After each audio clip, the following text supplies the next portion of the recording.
അസ്സലാമു അലൈക്കും വറഹ്മത്തുള്ളാഹി. എല്ലാ മാന്യപ്രേക്ഷകർക്കും ഖുർആൻ സദ്വചനത്തിലേക്ക് സ്നേഹം നിറഞ്ഞ സ്വാഗതം. കഴിഞ്ഞ എപ്പിസോഡിൽ നമ്മൾ ചർച്ച ചെയ്തത് സൂറത്തുൽ മുഅ്മിനൂൻ ആയിരുന്നു. ആ അധ്യായത്തിലെ ആദ്യത്തെ വചനങ്ങൾ വിശ്വാസികളുടെ സവിശേഷതകൾ, യഥാർത്ഥ വിശ്വാസിയുടെ പ്രത്യേകതകളെക്കുറിച്ചിട്ടാണ് നമ്മൾ സംസാരിച്ചത്. ഇന്ന് നമ്മൾ ഗ്രഹിക്കാൻ ശ്രമിക്കുന്നത് സൂറത്തു റൂമാണ്. സൂറത്തു റൂം 30-ാമത്തെ അധ്യായമാണ് ഖുർആനിലെ. അതിലെ 21-ാമത്തെ വചനം നമുക്ക് അതിലേക്ക് പ്രവേശിക്കാം, അറിയാൻ ശ്രമിക്കാം. ബിസ്മില്ലാഹിർ റഹ്മാനിർ റഹീം.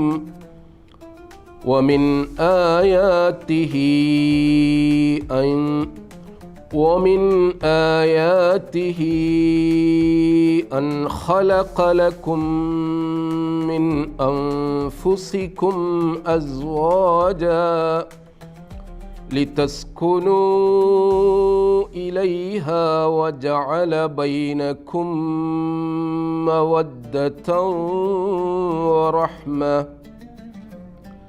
إن في ذلك لآيات لقوم يتفكرون.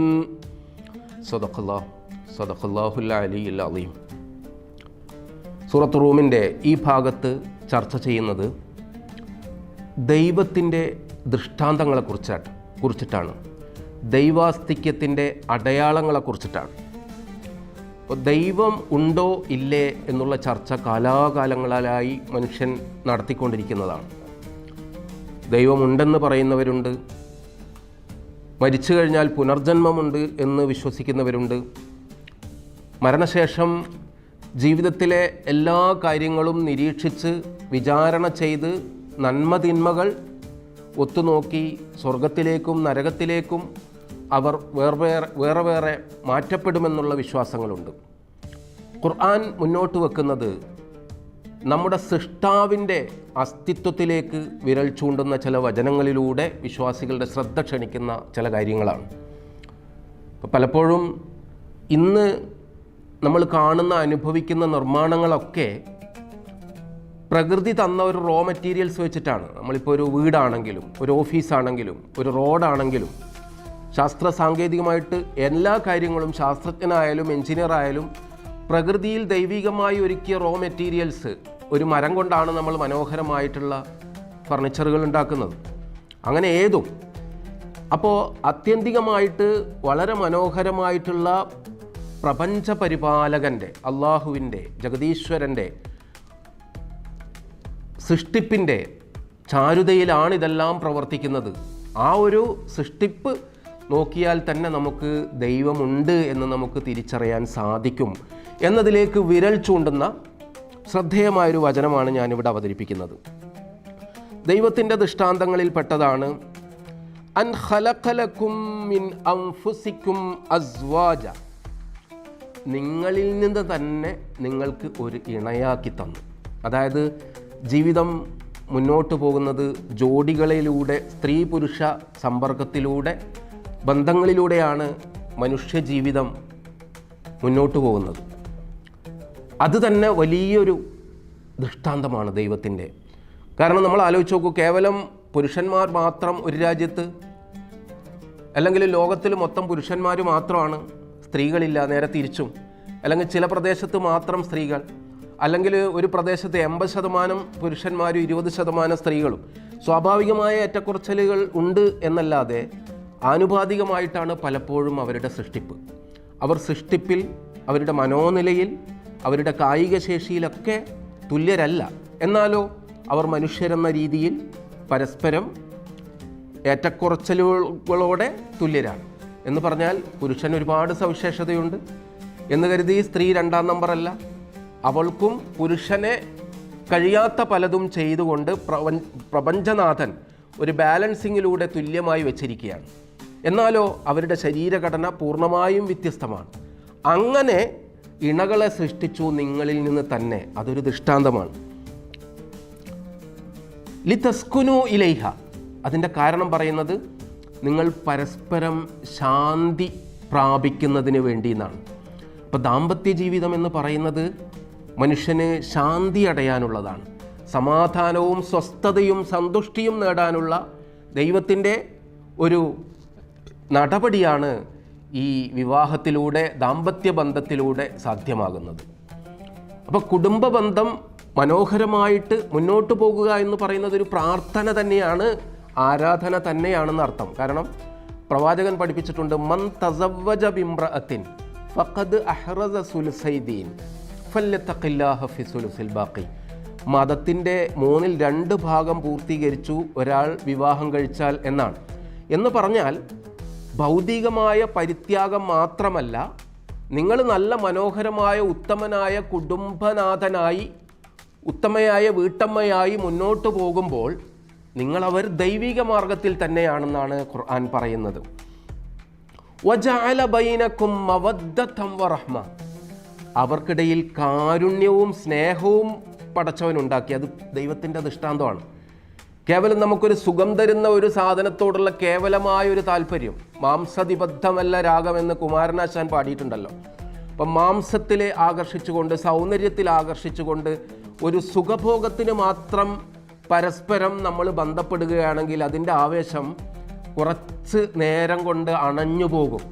അങ്ങനെയല്ല സത്യത്തിൽ ദാമ്പത്യ ജീവിതം പടച്ചവൻ ക്രമീകരിച്ചിരിക്കുന്നത്.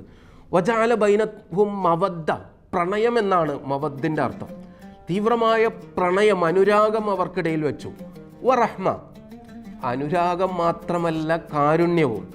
കാരണം ജീവിതത്തിൻ്റെ നെട്ടോട്ടങ്ങളിൽ, നമുക്ക് തിരക്കുകളിൽ, പ്രാരാബ്ദങ്ങളിൽ എപ്പോഴും നമുക്കൊരു റൊമാൻറ്റിക്കായിട്ട് ജീവിക്കാൻ പറ്റണമെന്നില്ല. അത്തരം നേരങ്ങളിലൊക്കെ തൻ്റെ ഇണയെക്കുറിച്ചിട്ടുള്ള കരുതലും കരുണയുമാണ് പലപ്പോഴും മുന്നോട്ടവരെ നയിക്കേണ്ടത്.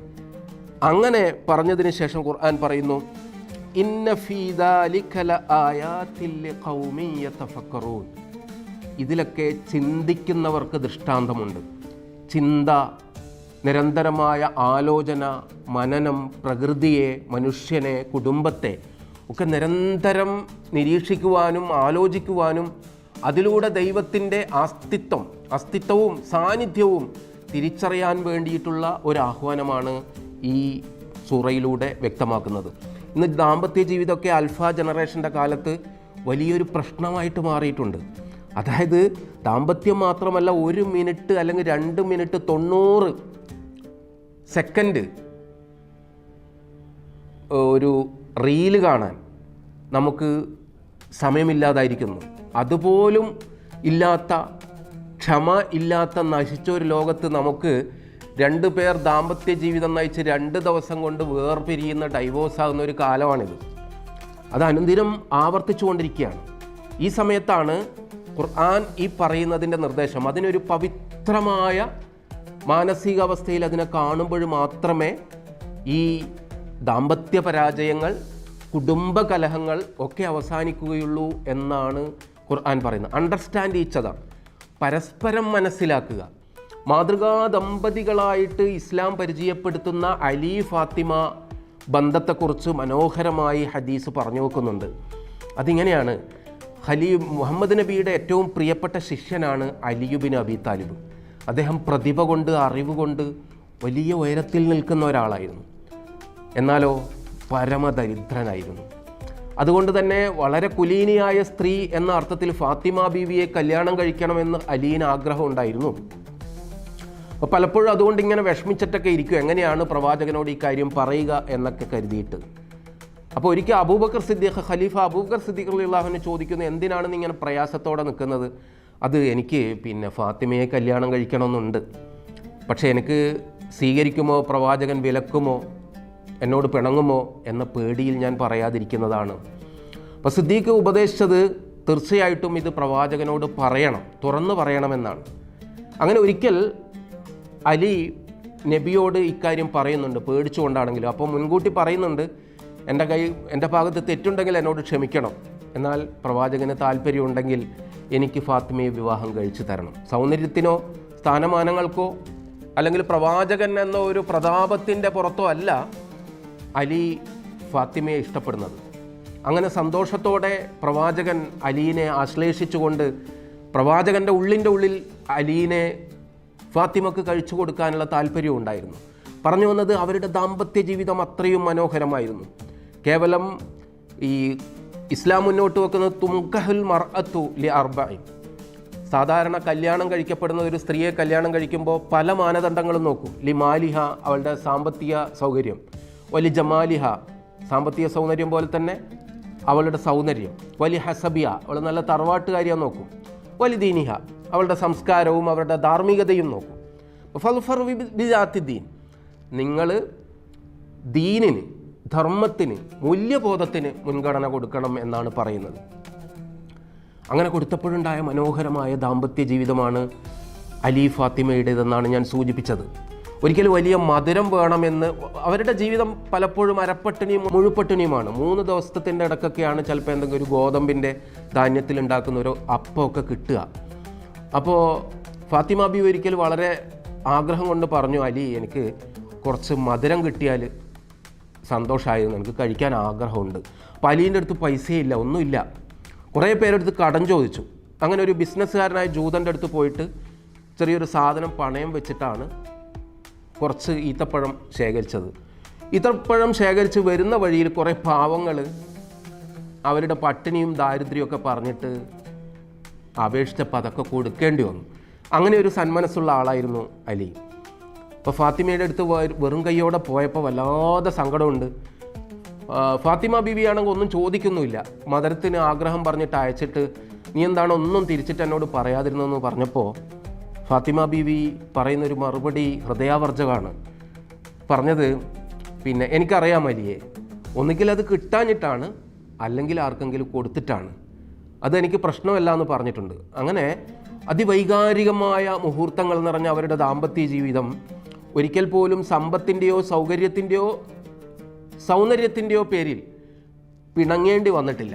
അത്തരം മാതൃകാപരമായ ദാമ്പത്യ ജീവിതം മനുഷ്യന് ധാർമ്മികമായി, സാംസ്കാരികമായി അവൻ്റെ നിലവാരമുയർത്തുമെന്നും അതിലൂടെ പടച്ചവൻ്റെ പ്രീതി ലഭിക്കുമെന്നുമുള്ളതാണ് ഇതിലൂടെ നമുക്ക് മനസ്സിലാകുന്നത്. അത് അള്ളാഹുവിൻ്റെ ദൃഷ്ടാന്തങ്ങളിൽപ്പെട്ടതാണ്. അപ്പോൾ ആ ദൃഷ്ടാന്തത്തിന് സാഫല്യമേകാൻ പലപ്പോഴും ഒരാൾ അടിമയും ഒരാൾ ഉടമയും എന്ന സങ്കല്പത്തിൽ മുന്നോട്ട് പോകരുത് എന്നാണ് ഖുർആൻ്റെ താല്പര്യം, ഹദീസിൻ്റെ താല്പര്യം. ഭാര്യ എന്നാൽ ഭരിക്കുന്ന ആളാണ്, ഭർത്താവ് എന്ന് പറഞ്ഞാൽ ഭരിക്കുന്ന ആളാണ്, ഭാര്യ ഭരിക്കപ്പെടുന്ന ആളാണ് എന്നൊക്കെയുള്ളൊരു പുരുഷ മേധാവിത്വ സങ്കല്പങ്ങൾ സമൂഹത്തിലുണ്ട്. പുറമേ എന്ത് പുരോഗമനം പറയുകയാണെങ്കിലും വീട്ടിലെത്തിയാൽ അലക്കേണ്ടവൾ, വീട് വൃത്തിയാക്കേണ്ടവൾ, ഭക്ഷണം തയ്യാറാക്കേണ്ടവൾ ഒക്കെ സ്ത്രീയാണെന്നുള്ള എല്ലാ പുരോഗമന സോക്കോൾഡ് ലിബറൽ വാദികൾക്കും അവിടെ എത്തുമ്പോൾ ഒരു നീതിപൂർവമായ ഇടപെടൽ നടത്തുന്നില്ല. പ്രവാചകൻ അങ്ങനെയുള്ള ഒരു ദാമ്പത്യം മുന്നോട്ട് വെക്കുന്നില്ല. അത് കേവലം ഒരു ഗിരിപ്രഭാഷണം ആയിരുന്നില്ല. വീട്ടിൽ പ്രവാചകൻ ഭക്ഷണം ഉണ്ടാക്കാൻ അടുക്കളയിൽ ഇറങ്ങി സഹായിക്കുന്നുണ്ട്, പാത്രം കഴുകാൻ, അലക്കാൻ ഒക്കെ. അപ്പോൾ അതൊരു കണ്ടറിഞ്ഞ് ചെയ്യുന്ന, അണ്ടർസ്റ്റാൻഡ് ഈച്ച് അതറാണ്. അല്ലാണ്ട് ഞാൻ ജോലി ചെയ്യുന്നു, പൈസ ഉണ്ടാക്കുന്നു, അതുകൊണ്ട് നീ ഇതെല്ലാം ചെയ്തോളണമെന്നല്ല. പ്രവാചകൻ പലപ്പോഴും പറഞ്ഞു, പുരുഷനാണ് വീട്ടിലെ ചെലവ് നിർവഹിക്കേണ്ടത്, എന്നാലോ ഭാര്യ ജോലി ചെയ്ത് കിട്ടുന്ന വരുമാനം അവൾക്കുള്ളതാണ്. അപ്പോൾ അവൾക്ക് കുറച്ചുകൂടി പ്രയോറിറ്റി കൊടുക്കുകയാണ്.